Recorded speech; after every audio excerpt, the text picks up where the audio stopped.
Hello, I'm Mantastic'c and Fantastic, and today I want to talk about the GungHo collab that has come back to North America. So, being called the GungHo collab means that GungHo does own this event, which means it's going to return on a regular basis. So, it's going to come back probably at some point, possibly again this year or at least early in 2022. So, the cards will keep cycling back and forth, and due to the fact that there's such a large rolling pool, certain cards are absent from various events. So, it's a matter of possibly timing your rolls with an event that features more new or useful cards for yourself. Now, with that being said, another great thing about having it rerun on a regular basis is that cards will get buffed often, and that means your investment tends to stay good for a longer period of time. Now, at this point in time, there hasn't really been much changes to the GungHo collab between this and the previous iteration, except for the fact that we can now have GungHo Belial chance once again. And I did talk about how great GungHo Belial is in a subsequent video, and if you are interested in purchasing her and why she's good, it's worth taking a look at that, because she is definitely the star of this event, and because she's an orb skin card, you cannot monster exchange for her, which can feel a little distressing.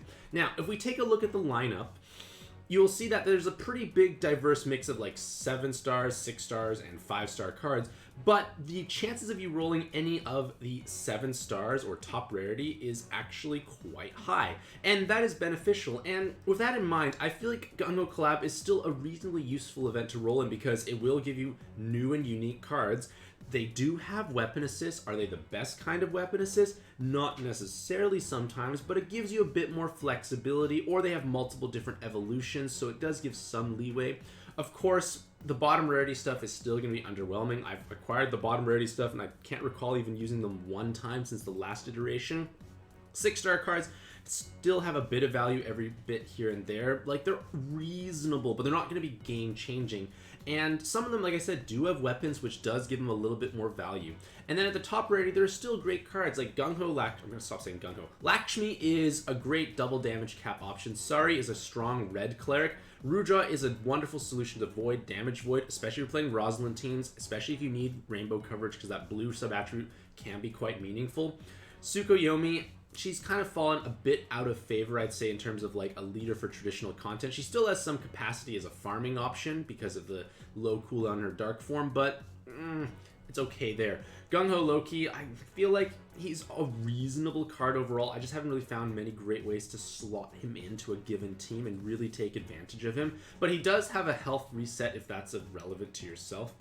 Syriza is, maybe I should click them. Syriza is a strong option or an alternative for Royal Oak teams. Like, if you don't have your own Royal Oak and you don't have anything else that could pair with Royal Oak, she is actually quite a strong alternative because she gives you the RCV, which does solve one of his problems. You have 60% damage reduction, and you get bonus combos when you match 5 water orbs, which you're going to be doing anyways. You're going to be matching L's as well, so she is a synergistic pairing, and like I said, the monster exchanging for the top rarity cards are reasonably cheap. It's just going to require 6-star Godfest exclusives, so a reasonably inexpensive trade you could possibly make. And like I said, if you have a strong mono water team, you have great water cards, like you have Kiori, you have whatever it may be, you can pair with a Royal Oak friend with this card. It can definitely give you a bit of an edge there if that's of interest. We're going to look at Bert. Bert is, again, kind of like for Nautilus teams. She does give those rows. She has Super Blind. She has a VDP in her Super Awakening. She does reasonable damage. She can be, again, another alternative to Nautilus pairings. If you don't have Nautilus, you don't have Freya, or you don't want to use Freya as a leader, Bert can definitely be a strong alternative overall. She does provide pretty good value, and I do use her on my Mystic Dimensions team for double Nautilus because she has that low base cooldown with Super Blind and passive damage. Like, it's a pretty convenient and helpful card along with high effective skill boosts. GungHo Zeus is really just for farming stuff in a faster and more efficient way. You can also utilize them paired with Feral, but like, it's still a reasonable pairing, but I don't think it's necessarily worth going out of your way to pursue. For Dark Reach, it is always going to have that useful weapon assist. It's a nice long cooldown, bind immunity, skill boost, bonus movement time, which may be relevant, and an active skill if it charges up that solves your damage and color absorption needs. And then finally, Shikigami, actually there's a few more 7 stars. He, in their Dark Form are an incredibly hard-hitting damage solution. Like your TA3 teams, if you have GungHo Belial as your leader, they can populate them with a bunch of these cards as subs, and you can farm TA3 much faster than like the 10 combo route because you just deal so much personal damage with these cards. Something to consider if you're especially if you have 1 or 2 already, maybe you want to take your TA3 team to the next level. Something to possibly consider.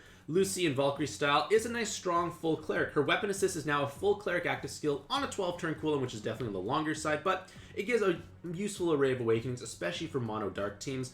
As a sub in her like base form, like she does have reasonably strong personal damage, but it's not like truly that spectacular. She does have some 20% resist, super blind resist. Again, that full cleric style active skill, like so she could be useful in that sense.